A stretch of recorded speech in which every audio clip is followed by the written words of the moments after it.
வணக்கம். மேடையில் அமர்ந்திருக்கவர்களுக்கும் பத்திரிகை சகோதர சகோதரிகளுக்கும் என்னுடைய வணக்கத்தை தெரிவிச்சுக்கிறேன். நிறைய பேர், அதாவது எனக்கு முன்னாடி பெரியவங்கெல்லாம் நிறைய வகுத்த பாதையில தான் நான் இந்த நிமிஷம் வரைக்கும் அவங்க சொன்ன ஒரு அறிவுறுத்தலின்படி தான் நான் வந்துகிட்டு இருக்கேன். அதனால அவங்க எனக்கு சொல்லி கொடுத்தது இப்போ சகோதரி சொன்னாங்க எந்த கேரக்டராக இருந்தாலும் அந்த கேரக்டர்ல இருக்கேன்னு. அவங்க சொல்லி கொடுத்தது தான், அதை மைண்டில் இன்னமும் வச்சுக்கிட்டு அது என்ன ரோல் பண்ணாலும் அந்த மாதிரி வாழணுன்றது என்னுடைய மைண்டில் இருக்குது. எத்தனை வருஷம் இருக்கிறோங்கிறது முக்கியம் இல்லை, எல்லாரோட எப்படி இருக்கோங்கிறது தான் முக்கியம். ஸோ அதனால எனக்கு சகோதர சகோதரிகள் உங்கள் எல்லாரையும் பார்க்கும்போது ரொம்ப சந்தோஷமாக இருக்குது. நான் அந்த ட்ரெய்லரை பார்க்கல, ஏன்னா திருவேற்காடுலேருந்து ஷூட்டிங் முடிச்சுட்டு வரும்போது கொஞ்சம் லேட் ஆகிடுச்சு. ஸோ அதுக்காக மன்னிப்பு கேட்டுக்கிறேன் உங்கள் எல்லார்கிட்டையும். அதனால் ட்ரெய்லரை பற்றி பேசுகிறதுக்கு தெரியல எனக்கு, ஏன்னா பார்த்தா தான் நான் சொல்ல முடியும். ஆனால் தம்பி, அதாவது ரங்கராஜ் தம்பி என்னுடைய மகனாக நடிச்சிருக்காரு.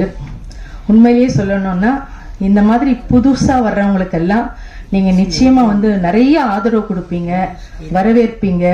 உங்களால் முடிஞ்ச அளவுக்கு நீங்கள் முன்னேற்றத்தை கொடுப்பீங்கன்ற நம்பிக்கை எனக்கு இருக்குது. ஏன்னா கொஞ்சம் நஞ்சம் இல்லைங்க அவர் கஷ்டப்பட்டது. ஏமாற்றங்கள் நிறைய ஏமாற்றிட்டு ஓடினவங்கள தான் நான் பார்த்துருக்கேன்.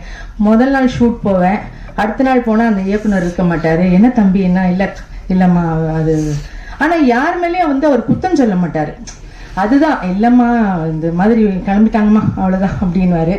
அப்போ நான் சொல்லுவேன், நீங்கள் வருத்தப்படாதீங்க, ஒருவேளை கதாநாயகன் ப்ரொடியூசர் இல்லாமல் இயக்குனர்ன்ற பேரும் உங்களுக்கு வரணுங்கிறதுக்காக தான் கடவுள் இந்த மாதிரி அமைச்சு கொடுத்துருக்காரு. அதனால் நீங்கள் கடவுளுக்கு நன்றி தான் சொல்லணும். உங்களை விட்டுட்டு போனவங்களுக்கு நீங்கள் தேங்க்ஸ் சொல்லுங்க, அதுதான் சிறப்பு. இல்லைன்னா அந்த இயக்குனருங்கிற அந்த ஒரு பேர் வந்திருக்காது தம்பிக்கு. ஸோ அதனால அப்புறம் என்ன புக் பண்ணும்போது கேட்டிருந்தாங்க இந்த மாதிரி. நான் சொன்னேன் யார் நடிக்கிறாங்க அப்படின்னு. புதுசுமா, அவர் தான் ப்ரொடியூசர், அவர் தான் ஹீரோ அப்படின்னாங்க. சரி ஓகே, ஏன்னா நானும் ஒரு காலத்தில் அப்படி தான் புதுசாக வந்தேன்.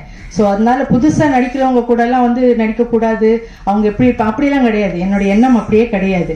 அவங்க எப்படி பண்ணுறாங்க, ஏதோ எனக்கு தெரிஞ்சு எனக்கு பெரியவங்க சொல்லி கொடுத்ததை என்னால் முடிஞ்சது ஏதாவது ஒரு சில வார்த்தைகள் அவங்களுக்கு சொல்லலாம், அவங்களுடைய முன்னேற்றத்துக்கு அப்படின்னு நினச்சி தான் நான் போனேன். ஆனால் ஃபர்ஸ்ட் டே போகும்போதே பொன்னேரியில் ராத்திரி ஷூட்டு. நான் மேக்ஸிமம் ராத்திரி ஷூட்லலாம் நான் ஒர்க் பண்ணுறது இல்லை, ஏன்னா ரொம்ப லேட் நைட் ஆகிடுச்சுன்னா எனக்கு முடியலை.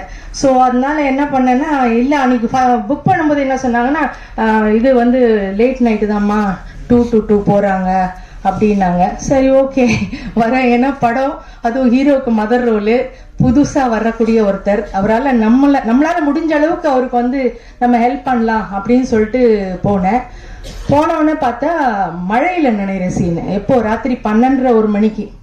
எனக்கு அந்த மழையில் நனைகிற சீன் சொல்லவே இல்லை எனக்கு. ஏன்னா மழையில நனைகிற சீனுன்னு சொன்னா அதுக்கு தகுந்த மாதிரி நமக்கு தேவைகள் என்னென்னமோ அந்த ட்ரெஸ் அதெல்லாம் எடுத்துட்டு போகலாம். ஒண்ணுமே சொல்லலை. என்னப்பா மழையில என்ன, ஐயோ அம்மா உங்களுக்கு சொல்லலையாம்மா அவங்க, ஐயோ சாரிம்மா அத்தனை சாரி. நான் கார்ல கிளம்பி ஷூட்டிங் முடிஞ்சு திரும்பி வர்ற வரைக்கும் அத்தனை மன்னிப்பு கேட்டுட்டு இருந்தார். நான் சொன்னேன், ஐயோ அத்தனை மன்னிப்பு கேட்க வேண்டிய அவசியமே இல்லை தம்பி, வந்துட்டோம் நடிச்சிட்டோம். ஏன்னா வந்ததுக்கு அப்புறம் பண்ண மாட்டேன்லாம் சொல்ல முடியாது, நடிச்சிட்டோம். அதனால நீங்க அதை பத்தி எல்லாம் ஒண்ணுமே முதல்ல நீங்க இந்த மன்னிப்பு கேட்கறத விடுங்க அப்படின்னு. அதே மாதிரிங்க உண்மையிலேயே நான் இந்த தம்பி நடிக்கும் போது அந்த ஒரு மழை சீன்ல நான் அவர் செத்து போற மாதிரி ஒரு சீனு. அதுல பாத்தீங்கன்னா உண்மையிலேயே நான் ஒரு புதுசா வந்த ஆர்டிஸ்ட் மாதிரி எனக்கு தெரியல. ஏன்னா அந்த அளவுக்கு ஸ்ட்ரெயின் பண்ணி, அந்த அளவுக்கு ஒரு பொறுப்பா, அந்த அளவுக்கு அந்த அடுத்த ஆர்டிஸ்டுங்களுக்கும் அந்த கஷ்டத்தை கொடுக்க கூடாது, தன்னால் அவங்களுக்கும் கஷ்டம் ஏற்படக்கூடாதுன்ட்டு நினைச்சு அந்த ஒவ்வொரு கேரக்டர், அந்த ஒவ்வொரு சீனும் அந்த அளவுக்கு பிரமாதமா பண்ணியிருக்காரு. உண்மையா ஒரு மகன் மாதிரியே நடிச்சிருக்காரு. ஸோ அதனால உண்மையா நான் அதுல நடிக்கும் போது எனக்கு அவரு மகனா நடிக்கிறாருன்னு எனக்கு தெரியல. உண்மையா நானும் அவரை அம்மா பிள்ளையா தான் வாழ்ந்தோம். அதுல உண்மையிலேயே எனக்கு ரொம்ப சந்தோஷம். அதனால அவருடைய எனக்கு டைட்டில் முந்தா நேத்து தான் தானு அண்ணா தான் டைட்டில் ஓபன் பண்ணாரு. அப்போ நான் படம் அப்பதான் எனக்கு டைட்டிலே தெரியும், ஏன்னா டைட்டில் யாருக்குமே தெரியாது.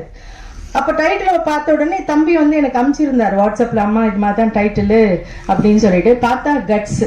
அந்த டைட்டிலுக்கு ரொம்ப பொருத்தமான ஒரு ஆசாமி யாருன்னா ரங்கராஜ் தான். அதுல எந்த விதமான மாற்று கருத்துமே கிடையாது. ஏன்னா அந்த அளவுக்கு கட்ஸான ஒருத்தர் நல்லா ஒர்க் பண்ணிட்டு இருந்த ஒரு இடத்த விட்டுட்டு இந்த சினிமா மேல இருக்கிற ஆர்வத்துல தன்னுடைய என்ன சொல்றது அவ்வளோ கஷ்டத்தையும் ஏமாற்றத்தையும் அசிங்கத்தையும் அவமானத்தையும் தாங்கிக்கிட்டு இந்த படத்தை வந்து அவர் இந்த அளவுக்கு, நான் ஃபோன் பண்ணேங்க ஒரு 2 மாசத்துக்கு முன்னாடி, போன மாசம் எல்லாம் வந்து 2-3 தடவை ட்ரை பண்ணுவேன். எப்பவுமே நான் ஒர்க் பண்ணிட்டேன்னா அந்த ஹீரோ ஆகட்டும் இல்லை அந்த கூட இருக்கிற கோ ஆர்டிஸ்ட்லாம் எப்படி இருக்காங்கன்னு ஜஸ்ட் ஒரு கால் பண்ணுவேன். தம்பிக்கு 2 மாசமா ஃபோன் பண்றேன், ஃபோனே எடுக்கல. எனக்கு ஏன் தம்பி எடுக்க மாட்டேங்கிறாரு, என்ன எம்எல்ஏ ஏதாவது வருத்தமா கோவமா, என்னாச்சு, என்ன படம் ரிலீஸ் பண்ண முடியலையா, ஏன் எதுக்குன்னு மண்டையை போட்டு பிச்சுக்கிறேன். அதுக்கப்புறம் வந்து தம்பி வந்து அன்னைக்கு ஃபோன் பண்ணி இந்த மாதிரி இல்லை வந்து படம் ரிலீஸ்க்காக தான்மா நான் கொஞ்சம் வந்து அலைஞ்சிட்டு இருந்தேன், அதனால தான் உங்கள் ஃபோன் எடுக்கல, சாரி தப்பாக எடுத்துக்காதீங்கம்மா, இப்போ வந்து எல்லாத்தையும் நல்லபடியாக முடிச்சுட்டேன், நாளைக்கு வந்து இந்த மாதிரி தானவண்ணன் கிட்ட போயிட்டு டைட்டில் வைக்கிறோம் அப்படின்னோடனே, ஓ இதுக்காக தானப்பா, நீ அதெல்லாம் கவலையே படாத, நிச்சயமா ஒரே ஒரு விஷயம்ப்பா, நம்ம இந்த இடத்துல வந்து சாதிக்கணுங்கிற விஷயம் இருந்தா தான் கடவுள் வந்து நம்மளை இங்க கூட்டிட்டு வருவாரு. இல்லைன்னா வேற ஏதாவது நீ ஒர்க் பண்ற இடத்துலயே ஒர்க் பண்ணிட்டு அங்கேயே ஹாயா இருந்திருக்கலாமே, இங்க வர வேண்டிய அவசியமே இல்லையே. அதனால நிச்சயமா உன்னுடைய அந்த டெடிகேஷனுக்கு, அந்த சின்சியர் ஒர்க்குக்கு, நீ அந்த தொழில் மேல வச்சிருக்கிற பக்திக்கு கண்டிப்பா நீ நிச்சயமா நல்லா வருவே அப்படின்னு சொன்னேன். அதுக்கு தகுந்த மாதிரி அந்த பேரும் அவருக்கு ரொம்ப சூட்டபிளான ஒரு நேம், கட்ஸ். உண்மையிலேயே அவர் ரொம்ப கட்ஸானவர் தான். அதனால நீங்க எல்லாரும் சேர்ந்து உங்க வீட்டு பிள்ளையா நினைச்சு அந்த பிள்ளைய நிச்சயமா நீங்க உங்களுடைய எழுத்து உங்க கையில தான் இருக்கு, எல்லாமே உங்க கையால் அவரை வந்து இன்னும் மேன்மேலும், அதாவது இவர் வந்துட்டாருன்னா இன்னும் அடுத்தடுத்து கூட படங்கள் நிறைய வர்றதுக்கு, நிறைய பேருக்கு வந்து வாய்ப்புகள் கொடுக்கறதுக்கும் ஒரு பெரிய விஷயமா இருக்கும். அதனால நீங்க எல்லாருமா சேர்ந்து அந்த தம்பியை உயர்த்தி விடணும்னு உங்ககிட்ட நான் தாழ்மையோட கேட்டுக்கிறேன். எனக்கு பேச வாய்ப்பு கொடுத்ததுக்கு நன்றி, வணக்கம்.